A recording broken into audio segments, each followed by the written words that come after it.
बहुत दुख हुआ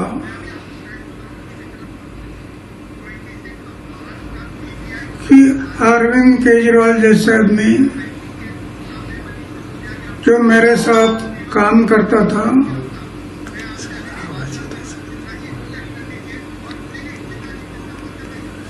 और शराब के बारे में हम लोग आवाज उठाया था, आज वो शराब नीति बना रहा है, जिसका मुझे दुख हुआ। लेकिन करेगा क्या, सत्ता के सामने कुछ नहीं कर सकता। आखिर उसको जो अरेस्ट किया गया, अटक हुआ, वो उनकी कृति से हुआ। हम ये बातें नहीं करते तो अटक होने का कोई संभव नहीं था।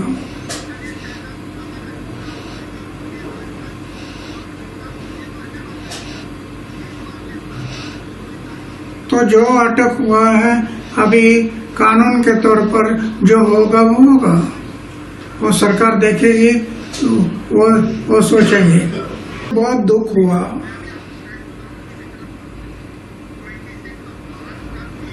कि अरविंद केजरीवाल जैसे आदमी जो मेरे साथ काम करता था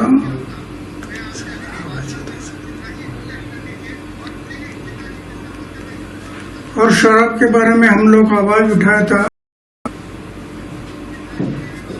आज वो शराब नीति बना रहा है, जिसका मुझे दुख हुआ।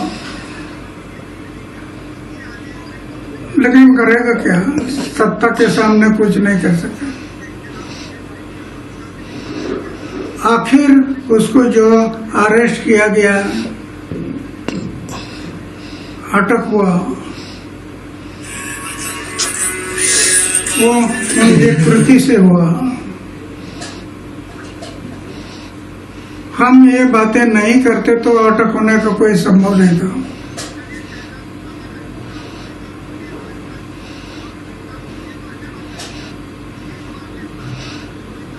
तो जो अटक हुआ है, अभी कानून के तौर पर जो होगा वो होगा, वो सरकार देखेगी, वो सोचेगी।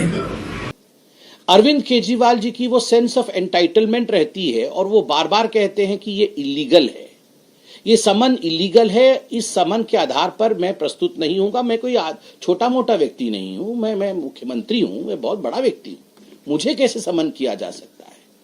आज गुरूर टूटा है। इस देश का कानून कहता है, चाहे मुख्यमंत्री हो चाहे आम आदमी हो, यदि आपने कानून के मुताबिक काम नहीं किया है, कानून को तोड़ा है और समन किया जाएगा, तो आपको समन का सम्मान करना है, आपको आके प्रस्तुत होना है। अरविंद केजरीवाल नहीं आए, बीच में क्या हुआ आप देखिए। मनीष सिसोदिया और संजय सिंह, इन सारे विषयों को लेकर कई बार, ऐसा कोई कोर्ट हिंदुस्तान में बाकी नहीं है जिन कोर्ट में सुनवाई नहीं हुई इनकी बेल को लेकर और शराब घोटाले के विषय को लेकर। मुझे लगता है हम तो पॉलिटिकल पार्टी के प्रवक्ता हैं, हमारे ऊपर बायसनेस का आरोप लग सकता है कि चलिए आप बीजेपी से प्यार करते हैं, आम आदमी पार्टी आपकी ओपोनेंट है, आप तो बायस्ड बयान देंगे। But the courts are not biased. I have statements of the court in my hand. What does the court say in case of सिसोदिया's bail? Mr. Sisodia played the most important and vital role in the criminal conspiracy and had been deeply involved in formulation as well as implementation of the said policy to ensure achievement of objectives of the said criminal conspiracy. Court कहती है कि जो सिसोदिया साहब है, एक criminal conspiracy हुआ दिल्ली की जनता को लूटने का, और इस क्रिमिनल कॉन्स्पिरेसी में सिसोदिया साहब संलिप्त है। सिसोदिया साहब को बेल नहीं दिया जा सकता है और क्रिमिनल कॉन्स्पिरेसी में वो अक्यूज्ड है। आप सोचिए, ये दिल्ली की कोर्ट कहती है, ये छोटा विषय नहीं है। दिल्ली हाईकोर्ट क्या कहता है?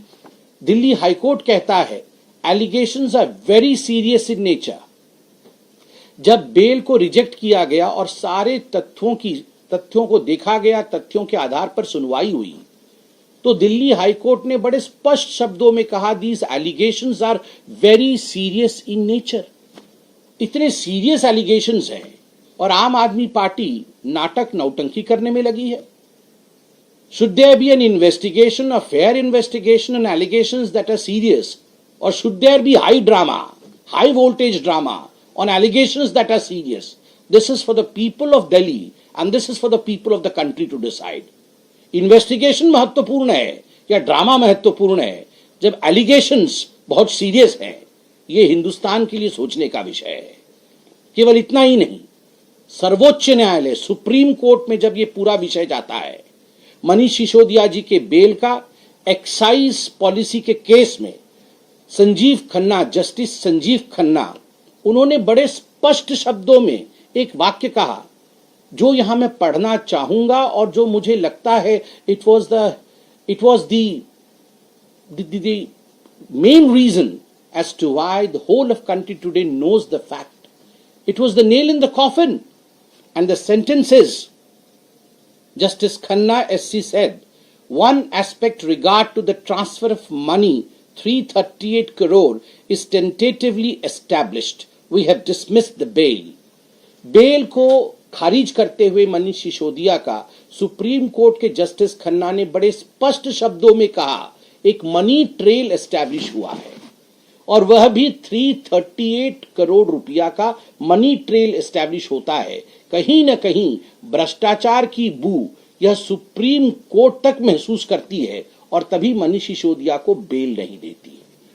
जिस देश के सर्वोच्च न्यायालय ने मनी ट्रेल के बारे में बात किया, आप बताइए क्या वो व्यक्ति गिरफ्तार होना चाहिए या नहीं?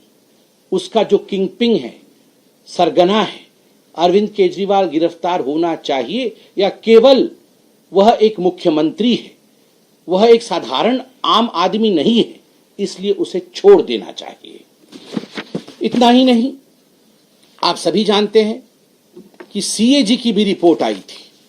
सीएजी की रिपोर्ट ने दिल्ली एक्साइज पॉलिसी को लेकर बड़ा स्पष्ट मत रखा कि 2002 करोड़ रुपए का नुकसान इस न्यू एक्साइज पॉलिसी के कारण, इस नए आबकार नीति के कारण दिल्ली के खजाने को, दिल्ली के एक्सचेकर को हुआ है. 2002 करोड़ से अधिक का नुकसान होता है दिल्ली के खजाने को. इसके लिए रिस्पॉन्सिबल कौन है? Do we have a chief minister who only enjoys the perks of being the chief minister, who stays in a sheesh mahal, who can build palaces for himself, but who would not be accountable for the loss of more than 2,000 crore in a policy which has been drafted by him? क्या दिल्ली के chief minister अपने लिए महल बना सकते हैं, शीश महल में रह सकते हैं, Z+ सिक्योरिटी में घूम सकते हैं, किंतु 2000 करोड़ से अधिक नुकसान जो दिल्ली को हुआ है, दिल्ली के खजाने को हुआ है, यदि उस पे उनसे सवाल पूछा जाए, उससे उनसे जवाब मांगा जाए, तो वो विक्टिम कार्ड खेलेंगे, तो वो ड्रामा करेंगे. No mister Kejriwal, it is high time that the people in this country who are embroiled in corruption need to be arrested, and you have been arrested. हाल फिलहाल में 2 दिन पहले जब के कविता को, जो बीआरएस पार्टी की हैं, उनको अरेस्ट किया गया, उनसे जांच पड़ताल किया गया, उनसे इंट्रोगेशन किया गया, पहली बार ईडी ने जो प्रेस रिलीज जो पब्लिक डोमेन में है उसे रखा. They use the word conspirator for mister Arvind Kejriwal, कि अरविंद केजरीवाल इस पूरे के पूरे एक्साइज पॉलिसी में, शराब घोटाले में एक कॉन्स्पिरेटर है, वो सरगना है, वो षड्यंत्रकारी है.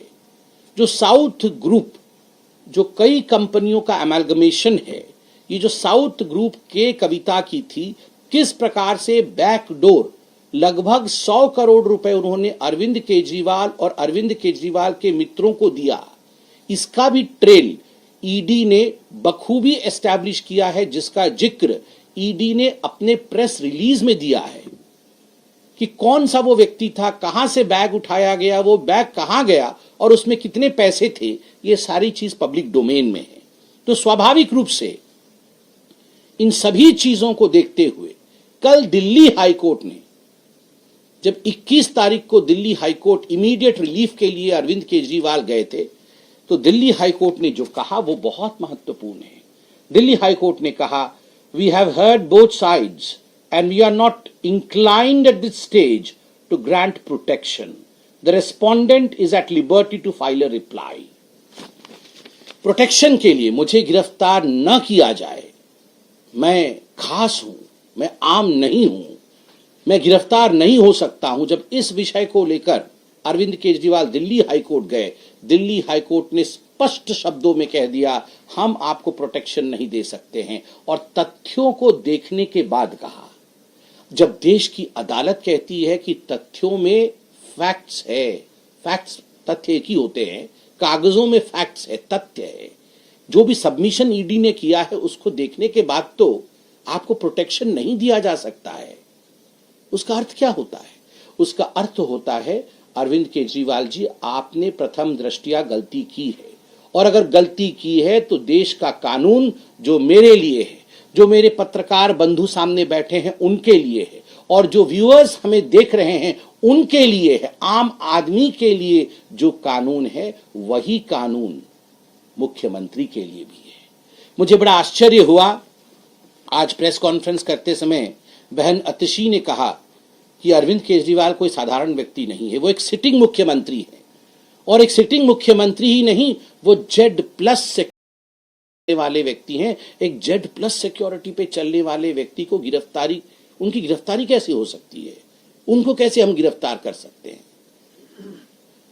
मित्रों, याद करिए, ये वही व्यक्ति है, ये वही अरविंद केजरीवाल है जो एक ब्लू रंग की गाड़ी में आते थे और कहते थे, मैं सिक्योरिटी नहीं लूंगा, मैं बंगला नहीं लूंगा, बच्चों की कसम खाता हूं, सर की कसम खाता हूं, कांग्रेस के साथ साथ नहीं निभाऊंगा।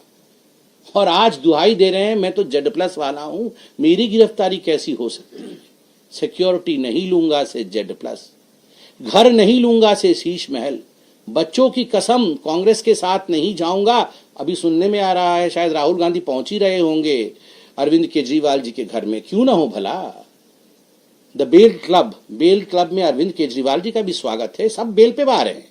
अरविंद केजरीवाल जी को भी 15,000 रुपए का मुचलका लोअर कोर्ट ने दिया था, आप याद, सेक्शन 174 के अंतर्गत